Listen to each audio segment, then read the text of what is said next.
Welcome to Total Retail Talks, your podcast channel for retail knowledge. Hello, and welcome to this episode of Total Retail Talks. I'm Joe Keenan, the editor-in-chief of Total Retail. I'm really excited to be joined on this episode by Lyndie Benson, who is the founder, CEO, and chief creative officer of Bleusalt. We're going to talk to Lyndie about the Bleusalt brand today. It's particularly relevant as we celebrate Earth Month here in April, and the brand's commitment to sustainability, as well as sort of the growth plan and trajectory for Bleusalt. So thanks for taking the time to join me today, Lyndie. Thanks, Joe. Thank you so much for having me. So as we get started, I'd love for you to go ahead and tell our audience a little bit about the Bleusalt brand. Well, Bleusalt is a seasonless line of luxurious basics made sustainably, 100% in the USA from the softest fibers on earth. Perfect. So, and is it primarily women's apparel? And tell us a little bit about the distribution sales channels. No, we've got men's. We have got men's. Oh, great. And kids. Yes, you're going to have to try it. You want to say we're 100% direct to consumer with a flagship store in Malibu. Perfect. So I noted that you are the founder of Bleusalt. So tell us a little bit about your inspiration for launching the business. Well, it came from the fabric. I stumbled on the fabric when I was starting another business, creating a sweatshirt with this fabric, which ended up being a really, really bad version. It's called modal. And what happens with that is that it's made from trees, this fabric. And when they extract the fibers from the trees, it's done with really harsh, awful chemicals. The rest of the similar modal, which I first stumbled upon, which was so soft and all of that, is just terrible for the environment. And the chemicals leach out into the earth. So I started to research it just to try to find other soft fabrics. Anyway, I stumbled upon Tencel. And Tencel does the same fabric with a closed loop process where none of the chemicals leach out. So that's what makes this fabric sustainable. That's great. And the production of the materials, where is that happening? How involved? Obviously, you've thought a lot about kind of the material. As you say, that's kind of the genesis of why you started the brand. Tell us a little bit about the production process. Well, you get the fibers from the trees that start out in Austria with Tencel, and then they get spun into yarn in New York, and then the yarn gets sent to our mill here in Glendale, and they have these incredibly fun knitting machines. They're just these gigantic machines and they knit the fabric here, and ours, it took quite a while to get it how we wanted it, because to be honest, on the other, so we brush the other side, which is sort of a French terry that's brushed. So it's very, very soft. It took us years to get the exact right, because trial and error. It would shed, customers would feedback, blah, blah, blah. We've dialed it in, and it's just incredible. It's just an incredible fabric. And you can tell that the product quality is really so core to the brand, right? That you didn't want to go to market with a product that you saw as inferior. You wanted, that quality soft fabric that the clothes were made out of. Yeah, I just, I'm not in the fashion business. I wasn't in the fashion business, not even in business. I'm quite old to start a business. After I've raised my kids, after I got a divorce, I found myself just at 55 sitting here, passionate about this fabric. That's where it started. Well, I wanted to follow up too, as you talk about being passionate to the fabric. Another thing that's passionate and is, core to the DNA of Bleusalt is the brand's commitment to sustainability. So maybe talk a little bit about why that is the case. Well, yeah. So I would never want to, do anything that it isn't part of what I feel is, authentic to me. I like quality. I like things that are good for the environment, things like that. So it's really a value that I have. Like, I would never want to create something that was putting a bad thing out there, and that's, was the first fabric that I found. I would have no interest in doing anything with that. So once I found this amazing, sustainable way of having this incredible luxurious fabric, then I became just completely obsessed. But we're sustainable in a few ways. That's one way, but the other way too is, I really like to promote a capsule wardrobe type of situation where you're not constantly buying things. So my idea is that we have a seasonless line of basics. These basics are quality. They're like the best in class, the fit. That's why we call it the perfect tee, the tube skirt, the polo, is because we work on the fit and the quality of styles of each basic piece. So they're basics. We don't have the next polka dot dress coming out. We've got the Yep. perfect t-shirt, we have the long sleeve crew, we have polos, a turtleneck, stuff like that. And we try to make it the best of that. So that's why it's the turtleneck and the, Trancas trouser. Establishing it, Yeah. it is kind of the leader in the category. Yeah, you just need one. You need one perfect t-shirt in your closet that's quality, that's going to stay, and you're going to use it every time, and it's going to be functional for years. And then you have your silhouettes that you love and the pieces that you love to wear that look good on you. The perfect silhouettes, and then you have your own tried and true favorite things that, maybe it's a perfect blazer that was passed down by your grandfather, or maybe it's a new thing that you've saved up for, that's your, very, very precious, very expensive piece, but that's a quality, amazing piece. And you put that into your wardrobe, and you have your accessories that are tried and true, that you really love, that mixes in with your quality basics, and it makes makes dressing elevated, simple, no brainer type of thing, because everything in there you love, everything in there works, and it continues to work all of the time. You just have to get the right things in your closet, the quality, and then you don't have to keep buying stuff all the time, which is turning into a whole thing, that fast fashion and no quality, but just keep buying and buying and buying it. And believe me, I get it. Like, you look on Zara's website, you want it's just beautiful. Everything visually looks amazing, but you get it and it doesn't last. It falls apart. It's only trendy for the moment or something. And that's the opposite of what we're doing. Yeah, and I'm going to address that, and I think that's a great point. And I'm going to talk about fast fashion and how your business at Bleusalt is different, and it kind of has adopted this, quote unquote, slow fashion model. But one follow up on the commitment to sustainability and how that's manifested across the organization. You've talked about product and the material the product is made from, rather. You've talked a little bit about supply chain. Are there other ways that you're kind of embracing that commitment to sustainability as you operate the business? Yeah, and the third way, we're no waste. We don't use any plastic anywhere, and in our packaging, you've got to ship things in a box, so you have no choice. You got to have a box.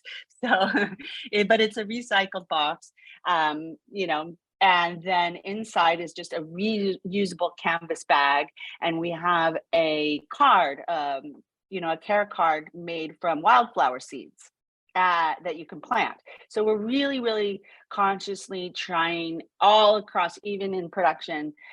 We do have a few products that we make from the remnants of the other things. Like we really, really just like, and again, that's comes from just my values is like, I'm a conscious person. I don't, I'm not wasteful. So I don't want to be wasteful. I don't want to put bad things into the environment, but the waste is so extraordinary that I've learned too in this business. It's just, even when you buy something online, it's just so much trash, so much junk. So I'm really, really trying in that way to be as very minimal. I mean, if we didn't have to have the care card, then we just have the canvas bag. But I was even thinking like maybe we just put the thing on the care instructions on the box, so you just don't have waste.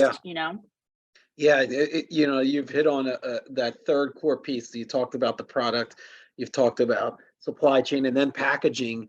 Those three kind of legs of the stool in terms of the sustainability, and how that is a priority at Bleusalt. The next thing actually is a good segue into my next question in terms of, you talked a little bit about fast fashion and how that can be taxing to the environment because goods are going to waste. They're being, put into landfills. So how do you kind of position Bleusalt then as, you've talked about it, and you're not knocking some of these fast fashion brands. There are they're offering some products that are really appealing to consumers I get it. Yeah. They're like some things, and I get it. Like you go on the Zara site and you go, wow, this is incredible. Like this thing is $20 and it's a suit. Like it's a pants and a jacket, or you can have it for $45, or it's so inexpensive. So I get the appeal, but I don't know, the end game to that is pretty scary. And it's just, you're just in a cycle of constantly buying. I really honestly believe that, in price per wear, and like if you buy quality, you're going to save money. So in the end, you have like a better product, you have a better closet, you look better, and you are saving money. But in the short term, people, I mean, I get why they're doing it, but it's just a short-term way of thinking. That's the challenge, I would imagine, for your brand and for others like it, is you have to get that messaging across. Like, our product is probably going to be priced a little higher, but here are the reasons why it's priced higher. But if you can get that initial commitment, that's that you potentially convert a one-time customer into a long-term customer because they understand the value that you're offering. I'm just trying to teach them too, like, and I believe, like, I did a bunch of lives, and I'm going to go back to that too, because it was so great to be able to have that direct communication. And that's also why I love direct to consumer, because you can really have this like very intimate thing with the customers and really find out and really, have a back and forth with it. It's if something's just hanging on a rack in a store, you don't ever get that opportunity. So I feel like this is just, extraordinary to be able to really grow like a community of people who are understanding how to dress in this way. And I feel like I want to just teach them that. And then I do have people that are, following suit, and they're doing the capsule wardrobes, and then they're buying their expensive thing, and then they're seeing how it's working, and it really works. It really does. So in the end, you look better, you have a quality closet, everything, and you're saving money. It just makes 100% sense. It doesn't. The other way doesn't make any sense to me. It just doesn't. It never has. I've always dressed like this. And that's another thing. So again, it's like I'm just doing what I know, what I like, me, And at the end of the day, you can feel better about the purchase you made because you're having a positive effect on there's a real benefit sustainability wise to your purchase. Well, look, if you really want to be sustainable, then you can't buy anything. Do you know what I'm saying? It's like they're the people that go. Those are the real sustainable people. The people that go to the thrift stores and they're not buying anything new. Olivia Firth, she's got a way of going about things where she doesn't buy anything. And so like that's the true sustainable person. But we like this fabric, so we're gonna still buy things a little bit and in a smart way. Yep. So let's talk a little bit. We've talked a lot about the business. Let's talk about the Bleusalt customer. Tell us a little bit how you've seen his and hers behavior shift, and how you're, you know, trying to continue to evolve as a company to best serve the needs of your customers. Tell us a little bit about that relationship. Well, I feel like I have two customers, and I want both. One is the person that only buys luxury, Hermes, Loro Piana, Bamford, beautifully made, really, really expensive things. And then they find Blue Salt and they go, wow, this is $100 for something that I've been paying thousands of dollars for, and I'll get, 10 of them. And then there's the other one where they are aspiring or they've never even had luxury choices before. And so those people I want too. And I really, really just bend over backwards for them. And I want them to, it's really part of the reason why too I created this, is because I am a luxury person that would wear head to toe cashmere, say. So I'm walking on the beach and then I'm going to Nobu and then I'm going to a bonfire at a friend's house or going out for dinner or something like that in head to toe cashmere. Well, that is, expensive. It's actually doesn't really, the elements make it to just be a little sticky, not really the right fabric. Mm-hmm. You have to dry clean it. So all of these things, when I was making it, I want to feel like I'm wearing my beautiful, Loro Piana head to toe or Brunello Cucinelli outfit. But then I could throw it in the wash. It's not as precious as the other one. And I just feel like I want to share that, have everybody be able to feel luxurious and fabulous. And it's Yep. not No. just for you know what I mean? Like, so I haven't dressed like that since I started Blue Salt because I don't need to. I feel like it just satisfies everything. And the fact that you could throw it in the washer and dryer after, and it just washes and wears beautifully. You don't ever have to, go to the dry cleaners. And it's to me, it's just a fabulous, luxurious thing that is affordable or aspirational for Yep. most people. Yep. An elevated experience, but without that real high end luxury price, and the customer feels good Yeah. about their purchase. So, I guess my final question for you, Lyndie, is where do you kind of see Blue Salt going next? What's the opportunities you're excited about? Tell us a little bit about how you can continue to grow this brand.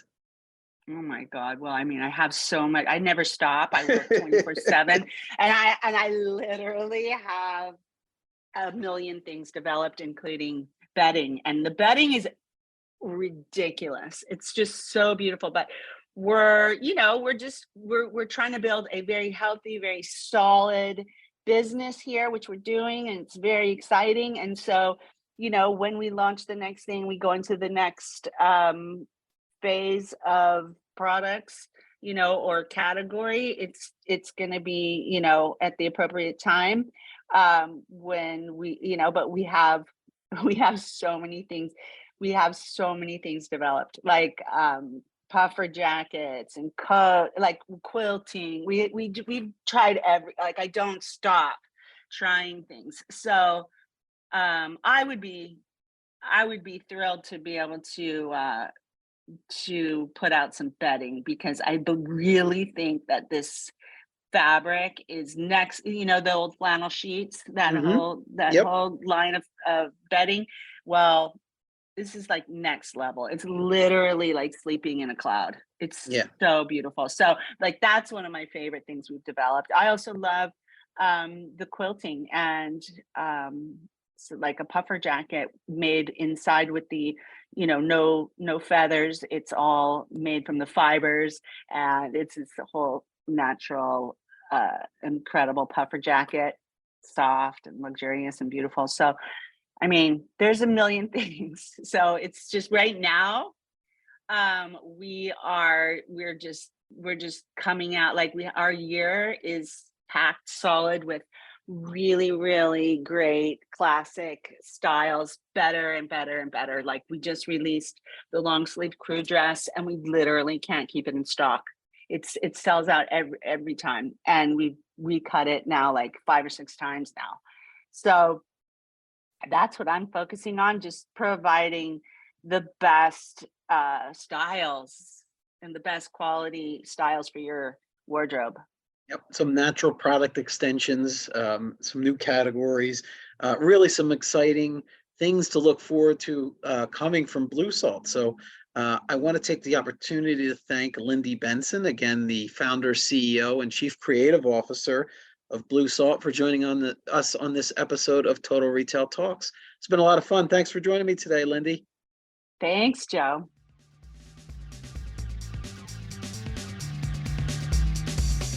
Thanks for listening. For more information on this podcast, please check out our podcast channel page at mytotalretail.com/podcasts for show notes. Total Retail Talks is available on Apple Podcasts, Google Podcasts, Stitcher, and Spotify. Make sure to subscribe on our podcast channel page as well. If you've enjoyed this episode, please take a few moments to rate and review this podcast. Thanks, and until next time, this has been Total Retail Talks.